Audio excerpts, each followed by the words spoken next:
Hey guys, how's it going? It's a new day, a new camera angle, new haircut.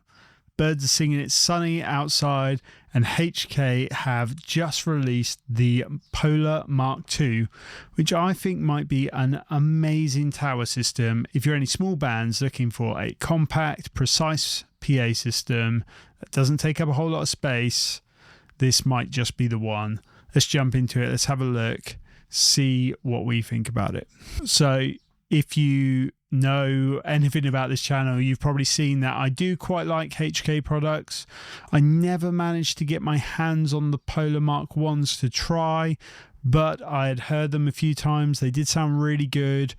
I just hadn't been able to use them myself, so I can't give like a massive recommendation either way on the Mark 1s, but I like the profile, I like what they did, and I think the Mark 2s might just push them over the edge in being a much more usable tower PA for bands and musicians alike. So let's have a look.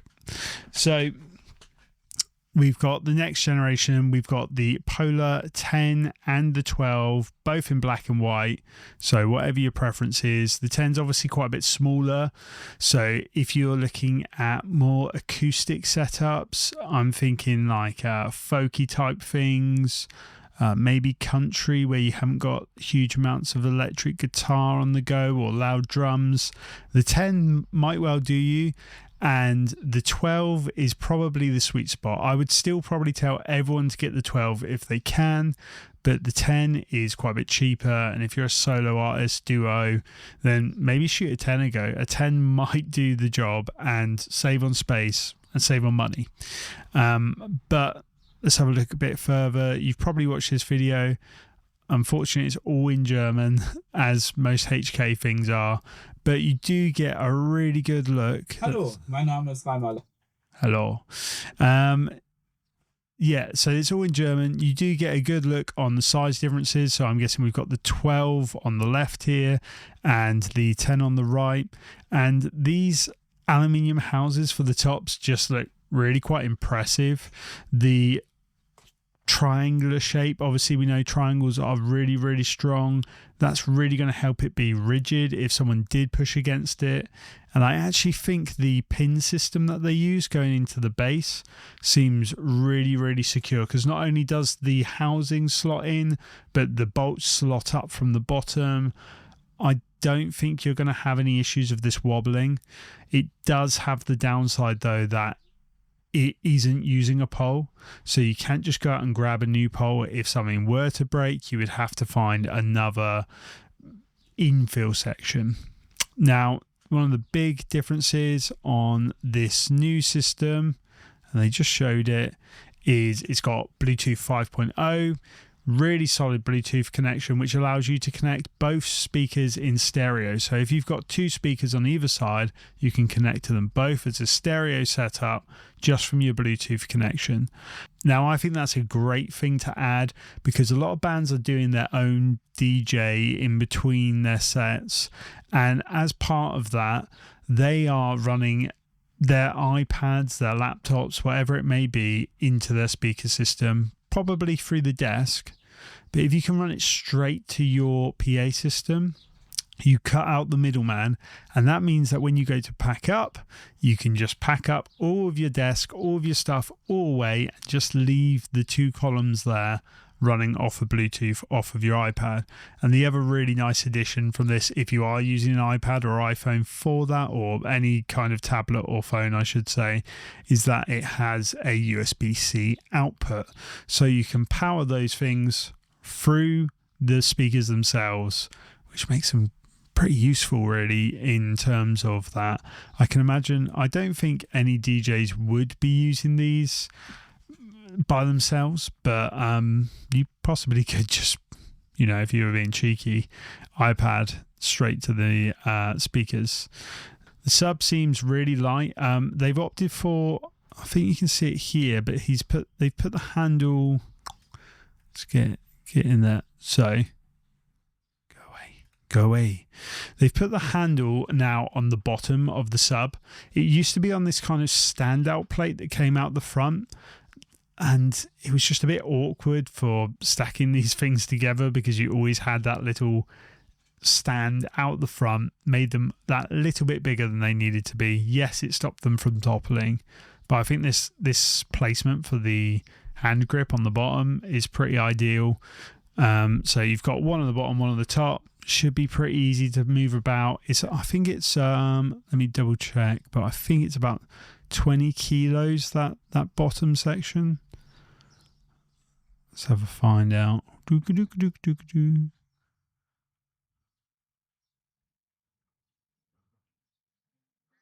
Oh, so here's the aluminium connector. You can see what I mean. It's got those kind of 3 pins and that triangular shape. That will be just really solid, I think. The signal goes up through the middle, I believe. I might be wrong, but it all goes through it. There's no need to have an extra cable, which always looks a lot neater and tidier, in my opinion. I don't think it needed this Photoshop picture of the bride and groom with the really obviously Photoshopped PA in the background. But you know, maybe maybe they just love AI, whatever they were going for there. I cannot find the weight. I'm sure I've got it here. Yeah, so overall it's 28.5. I've got a feeling the sub, when I looked, the sub was on the 12. The sub is 20 kilos, 20.9, and it's made of plywood, which is a massive bonus. Having the sub made out of wood, it's going to sound better. No matter what, nice sub made out of wood, always going to sound better. And I quite liked on the old ones that they used to have this kind of slope top. I think they've kind of gotten rid of that on this one. At least looking at pictures, it doesn't look as pronounced. Yeah, they've kind of got a flatter top on this one, whereas the old one used to be really quite sloped, so no one could even try and put their drinks there. People could put their drinks there on this one. It would just be more awkward, I guess. But yeah, the 20 kilos, that nice handle position, should be easy to move about. Comes with bags as well, so you get a bag for the tops, the extension pole going one, and then the sub in another. They're like pretty decent quality bags as well. And I think you can get a rollerboard. I'm sure I saw on the video that they had a rollerboard as well. Always kind of useful. And one of the real things that makes this kind of stand out in my opinion as a band speaker is its flexibility in combining subs, because everyone knows that these systems actually sound really, really nice in a small space, but as soon as they are in a slightly larger space, say outdoors or in a marquee or in these spaces where the sub tends to disappear, it disappears quite rapidly on these tower systems, and a little extra support is really useful. And they thought about this. Here we go. They say for a larger sound reinforcement area, 2 systems can be connected to form a stereo setup, and on the output you can use the DSP to stick the bass range to a couple 15-inch subs. So they've said the Sonar 115 sub A, which is actually quite an affordable, great sub. How much is a Sonar 115 sub A? I've got a feeling that is a great price sub. Yeah, like 500 quid. Really, really, really well priced sub that. What is it on Foman? 566.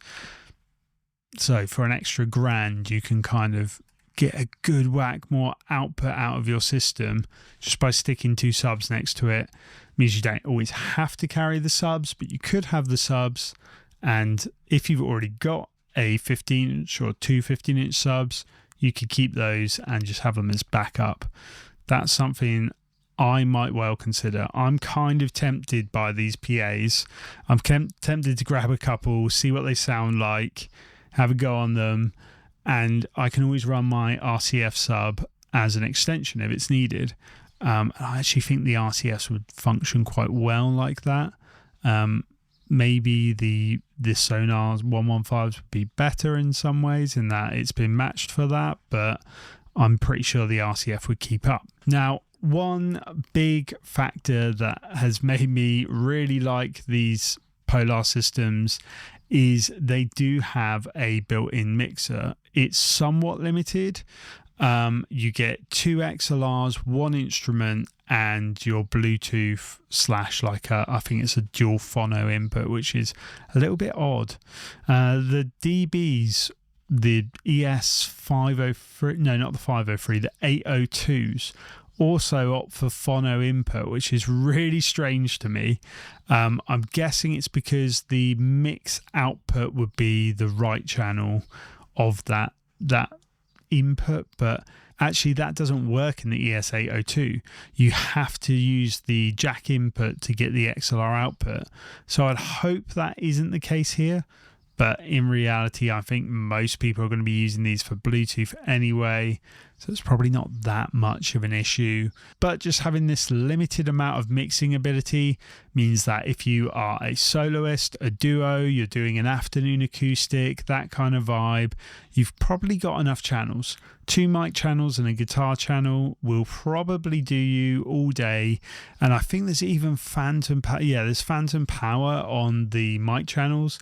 So if you have got a really nice condenser microphone that you like using, you can still use it without a desk. You can just plug straight into here, which is a nice little bit of functionality, I think, from this unit. Obviously it doesn't split into pairs like you would get with the ES503 from DB Technologies, but it should still be a nice sounding quality PA system with loads of DSP at your hands. Now, like I said, I think I would opt for the 12. They're rating this at, I think it's rated at 130 dB. Let's double check that. Yeah, 130 dB, just slightly more than the previous system, the Mark 1.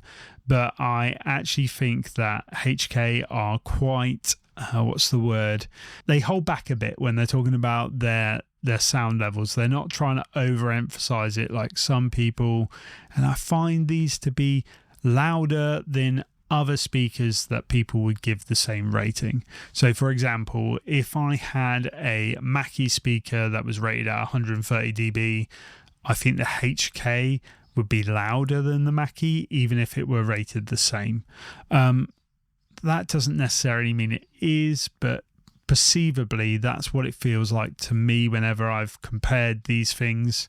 HK and RCF, in my opinion, are always kind of that little bit louder than everyone else. So whether they are underdoing what their maximum SPL is or they're reading it in a slightly different way, I don't know. More than likely though, this output, although it's 2 dB more, is probably not a whole lot more than the Mark 1 system. So it may still be an option to go for the Mark 1 system if you just don't need some of this Mark 2 functionality, although you will have to put up with that weird little base plate. So let's have a chat about the high end for now. We've talked about the sub quite a bit and its functionality. In the tops, you got 6 3-inch cone drivers and 1 compression driver, pretty equivalent to our 503/802 speakers, but they're in these metal housings or aluminium housings, which the ES are in those plastic housings, which are pretty scary and terrible in my opinion. I've seen more than a few of them break. Luckily you can get replacement bottom connector bits, but it's still just a little bit dodge, especially when you've got drunk people falling over. Overall, I've got a feeling this is going to be a great kind of competitor to that DB market. I've always loved HK. I think they make really high quality speakers, really well thought out all the way around.